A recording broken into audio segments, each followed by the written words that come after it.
नाही, आपण पाहिलं असेल की नीटचा पेपर लीक झाला त्यानंतर देशामध्ये कशा पद्धतीने वातावरण झालं आपल्याला सगळ्यांना माहिती आहे.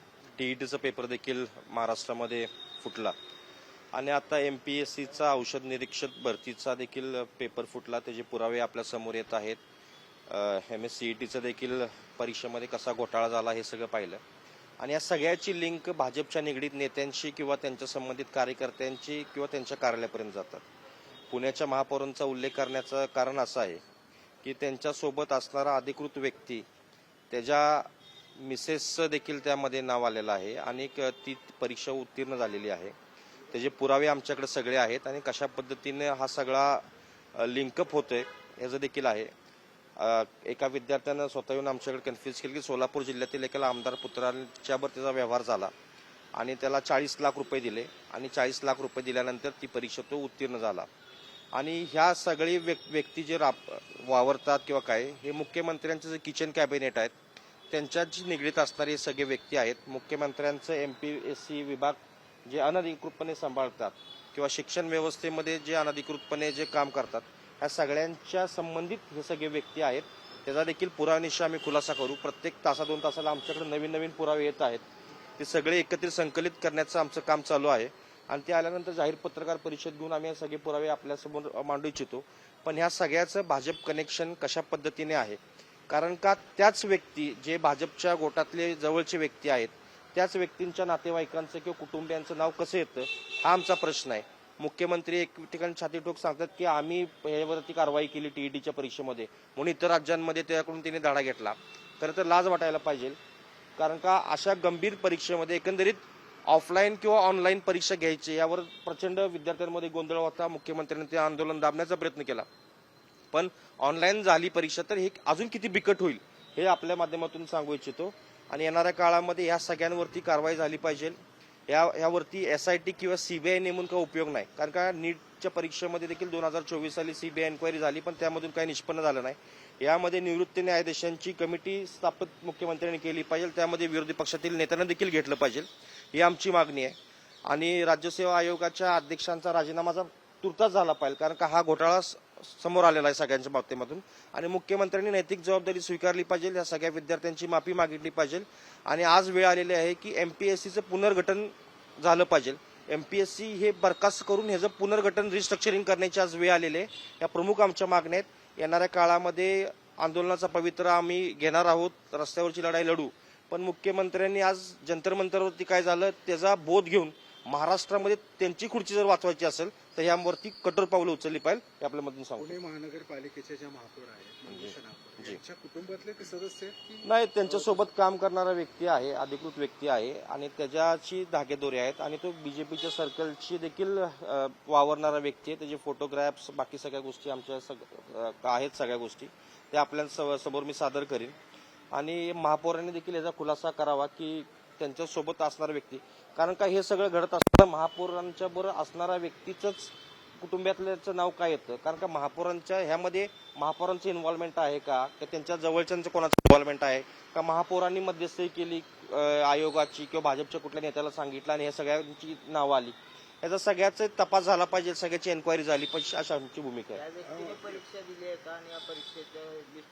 नाही, त्यांचं नाव आहे लिस्टमध्ये, त्यांच्या कुटुंबातल्या व्यक्तीने नाव आहे, ते नाव देखील मी आपल्याला पाठवतो. आणि हा गंभीर विषय आहे. अजून असे किती आम्हाला काय सगळं लिस्टमध्ये शोधताना धागेदोरे जुळवताना वेळ लागतोय. खरं तर हे तपास यंत्रणेने हे लवकरात लवकर काम करणं अपेक्षित होतं, पण यामध्ये भाजपच्या किती लोकांचं कनेक्शन आहे ते सध्या आमचं शोधण्याचं काम चालू आहे. MPSC कडून असं सांगण्यात आलेलं आहे की हा पेपर फुटलाच नाही आणि तक्रारदारांवर दबाव टाकून नाही. आता यात काय आहे की दबाव तंत्र चाललेलं आहे, तक्रारदारांवरती दबाव चाललेला आहे, तक्रारदारांवरती हे करण्याचा प्रयत्न करत आहेत. पण आपण जर पाहिलं असेल की याचा सगळ्याचा आपण देखील सगळ्या बातम्या प्रसिद्ध केलेल्या आहेत, या सगळ्याचं रेकॉर्ड आपल्याला समोर आहेत. बाकीच्या परीक्षांमध्ये त्यांचा 1000, 20,000, 21,000 नंबर आहे आणि या परीक्षांमध्ये त्यांचा 13वा, 14वा, 8वा नंबर कसा काढतो हा एक महत्वाचा मुद्दा आहे. आणि या सगळ्यांमध्ये कनेक्शन आहे ना. आमच्याकडे ज्या मुलांनी परीक्षा दिली ज्यांचा नंबर आला ते येऊन सांगतात की असा असा व्यवहार झाला ना, असं असं या व्यक्तीकडे गेलं. फक्त ती मुलं पुढे यायला घाबरतात, कारण त्यांच्या भविष्याचा प्रश्न आहे आणि त्यांना पुढे आणायचं का नाही हा देखील एक प्रश्न आपल्या समोर आहे, कारण त्यांच्या पूर्ण आयुष्याचा सगळा प्रश्न आहे. जरी त्यांनी चुकीच्या पद्धतीने परीक्षा क्रॅक करण्याचा प्रयत्न केला असला तर एकंदरीत ह्या सगळ्यांचं भविष्य धोक्यात घालायचं का नाही हा प्रश्न आहे. वेळ पडली तर ते देखील आम्ही पुढे आणू, पण ह्या सगळ्यांचा पर्दाफाश केल्याशिवाय मी थांबणार नाही, एवढंच आपल्या मधून सांगतो. भाजपाचे आमदार कोण शहरातले ग्रामीण भागात? नाही, जिल्ह्यातले आमदार आहेत, दबंग आमदार आहेत, त्यांची कीर्ती प्रचंड महान आहे जिल्ह्यामध्ये. ते प्रत्येक गोष्टीला हातामध्ये दांडकं काढल्याशिवाय उतरत नाहीत असे आमदार आहेत. त्यांचं देखील नाव पुढे येईल. त्यांच्या मुलाची देखील कीर्ती प्रचंड आहे. त्यांच्या मुलाचं नाव आहे परीक्षेत. हा त्यांच्या नाही, त्यांच्या मुलांनी व्यवहार केला. त्यांच्या त्या आमदाराच्या मुलांनी व्यवहार केला. नाही, गोरे सातारा जिल्ह्यातले साहेब, सत्तेतले आमदार आहेत सोलापूर जिल्ह्यातले. एकूणच एमपीएससी हे आता मुख्यमंत्र्यांच्या अखत्यारीत येत आहे. हा पूर्णपणे जो काही नाही, परीक्षा दबाव तंत्राचा विषय नाही साहेब. हा किती महत्वाचा मुद्दा आहे. आपली देशाची शिक्षण व्यवस्था कुठल्या स्तरावरती जात आहे हे आपण पाहिलं पाहिजे. अशा पद्धतीने जर पैसे देऊन जर अधिकारी जर झाले व्यक्ती तर भविष्यामध्ये तो पैसेच खायचा. अन्न औषधे ह्या सगळ्याचा फार गंभीर विषय, आपल्या दैनंदिन जीवनाशी निगडीत असणारा विषय. यामध्ये असे जर पैसे देऊन करप्शनच्या माध्यमातून जर अधिकारी होणार असतील तर भविष्यामध्ये ते करप्शन करतील आणि या सगळ्याचे मोकाट होईल आणि आपल्या आरोग्याचे देखील खेळण्याचं काम आहे. ही एक म्हणजे चोरी होत नाही असं म्हणण्याचा उद्देश नाही. चोरी 100% चालूच आहे, पण उघडकीस आल्यानंतर तो चोर आहे.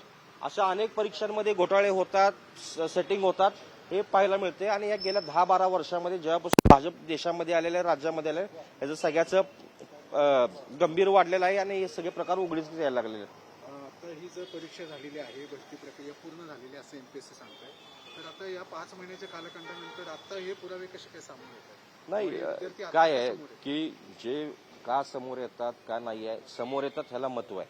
कारण का कोणी चोरी केलेली आहे, ती चोरी निदर्शनास आणून देण्याचा वेळ का लागला हा विषय नाही. गुन्हा झालेला आहे, 5 महिन्यापूर्वी होऊ देत किंवा 5 वर्षापूर्वी होऊ देत, तो गुन्हा आज उघडकीस येतोय, त्यावरती कारवाई झाली पाहिजे. आणि आज देशामध्ये पेपरफुटीचं वातावरण असतामध्ये कोणाला तरी वाटलं असेल की हे आपल्या बाबतीमध्ये पण देखील घडलेलं आहे, ते आपण पुढे आणलं पाहिजे. आणि त्यांनी ज्या लोकांनी ज्या विद्यार्थ्यांनी आणलं त्यांचं आम्ही स्वागत करतो.